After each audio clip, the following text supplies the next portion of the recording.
Rohit Sharma reverse sweep এক জীবনে এই যুগলবন্দি দেখা গেছে হাতে গোনা। আর টেস্ট ম্যাচের আগে ওই অপ্রচলিত একেবারেই অবাক করা চেন্নাই টেস্টের আগে স্পিনারদের বিপক্ষে আনঅর্থোডক্স শটের অনুশীলন করতে দেখা গেছে রোহিত শর্মাকে। কিন্তু কেন? গেম প্ল্যানটা আসলে কি? এক্সপার্টরা বলছেন স্পিনে বল স্বাভাবিকের চাইতে বেশি টার্ন হওয়ার কথা চিন্নস্বামীর উইকেটে।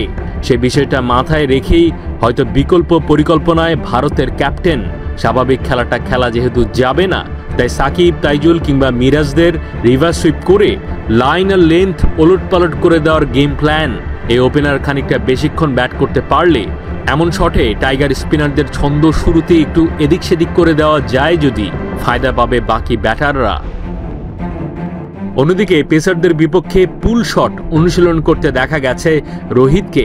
টাইমিংগুলো ঠিকঠাক হয়েছে মোহাম্মদ সিরাজের ফাস্ট বোলিংয়ের বিপক্ষে।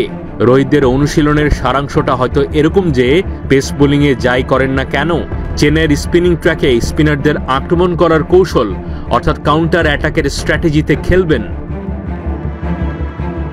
এদিকে দীর্ঘদিন বাদে টেস্ট ক্রিকেটে ফেরার অপেক্ষায় বিরাট কোহলি বাংলাদেশি পেসারদের জন্য থাকতে পারে সাফল্য কিংবা অনুপ্রেরণার বিরাট সূত্র। বিরাট কোহলি নেটে জসপ্রীত বুমরার বলে আউট হয়েছেন দুবার। মাহাদি হাসান, ৭১।